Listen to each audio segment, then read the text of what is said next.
और ये मौका दिया भगवान ने, बड़े सौभाग्यशाली आत्माओं को मौका मिला। ये चांस नहीं मिलेगा भगत जी दोबारा, बिल्कुल नहीं मिलेगा। परमात्मा ने कहा अलल पंख अनुराग है, सुन मंडल रहे थीर, और दास गरीब उधारिया मोहि सतगुरु मिले। अलल पक्षी से परमात्मा ने अपनी तुलना की है।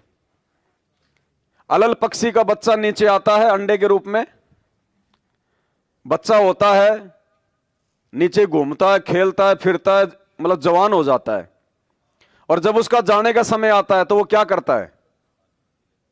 5 हाथी लेके जाता है अपने पंजे में, जो भी आ जाए, 4, 5, 6 मुंह में, चोंच में, मतलब जितने भी आ जाएं उतने वो एक बार में लेके जाता है ना। दोबारा आता है क्या लेने के लिए? या उसके जाने के बाद कोई हाथी चला जाता है क्या फिर? तो ये परमात्मा उस अलल पक्षी की तरह है। आज ये धरती पे आया हुआ है, और जब ये जाएगा उसी समय लेके जाएगा, जितनी आत्मा लेके जाएगा उतनी। उसके बाद में बाट मत देखना कोई भी। उसके बाद में कोई ये सोचे कि मैं सतलोक चला जाऊंगा।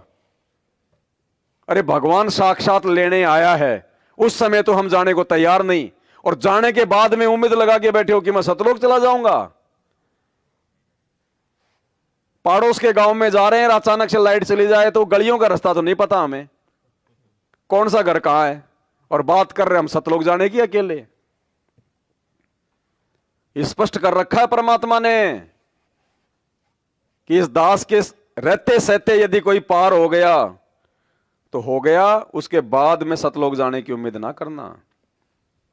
इसलिए भाई, इसलिए मालिक बार बार कहते हैं समझा है तो सिर धर पाओ और बहुर नहीं रे। यानी ऐसा दाव जब एक बार सतगुरु यहां से चला गया, फिर ये दाव।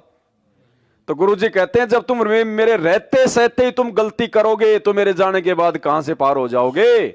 मेरे जाने के बाद तो तुम्हारे ऊपर कोई अंकुश ही नहीं रहेगा, तुम्हें कोई डर ही नहीं रहेगा। चलो मान ले ईब आपने सुख भी हो गया, रह भी गए, और कंटिन्यूस 5-6 जन्म आपके मनुष्य के भी हो जाएंगे ईस कमाई तक वर्तमान के भक्ति से। और आगे श्रद्धा, क्योंकि आगे घटेगी जब दास यहाँ मौजूद है। अभी गलती करोगे तो आगे कौन से पार हो जाओगे तुम?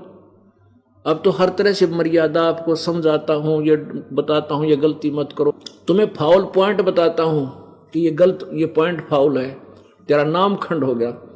तो अब भी जर रह जाओगे तो फिर आगे कैसे पार होगे तुम? जब ये दास चला जाएगा सतलोक, फिर तुम पर अंकुश नहीं रहेगा, ज्ञान तो रहेगा, लेकिन कुछ ऐसी मर्यादा बन जाएंगी जो पुण्यात्मा बचपन से भक्ति अपने बच्चों को रंग में रंग देंगे, वो आने वाले समय में इतना जल्दी नहीं बिगड़ेंगे। और जो वर्तमान में बिगड़ जाएगा तो आगे गलती हुई पड़ी है उस्ताद। तो इसलिए इस समय को ज्यादा नहीं बढ़ाना आपने, इस समय को ज्यादा फाइनल कर दिया गुरुजी ने, क्लियर, कि मेरे जाने के बाद तो तुम्हारे ऊपर कोई अंकुश ही नहीं रहेगा। जब गुरुजी के रहते सहते तुमने स्टेडियम ठोक दिए, राजनीतियां कर दी। अरे गुरुजी अगर सतलोक चले जाते बरवाला कांड में तो ये भक्ति करने देते? ये घरों से निकाल निकाल के मारते आप, और हमारे को घरों से निकाल निकाल के जो इनका विरोध करता उनको।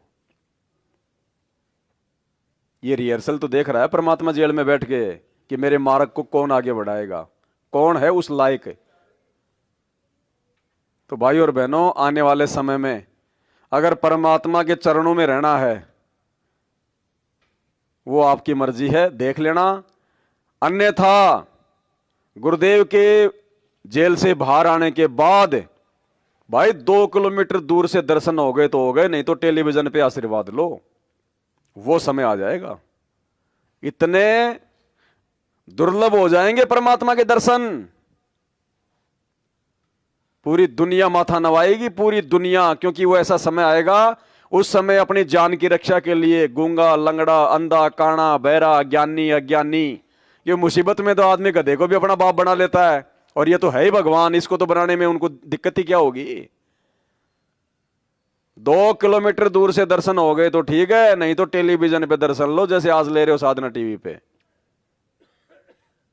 और अपने पास में भी उन्हीं को रखेगा जिनको आज वो छांट लेगा, वो ही रहेंगे उनके पास में, सह परिवार रहेंगे परमात्मा के साथ में। जत्था चलेगा परमात्मा का। जैसे आज भारत देश का प्रधानमंत्री जब अमेरिका जाता है तो 250-300 आदमी जाते हैं ना साथ में, ऐसे ही परमात्मा के साथ में परिवार के परिवार चलेंगे जब परमात्मा विदेशों की यात्रा पे रहा करेंगे।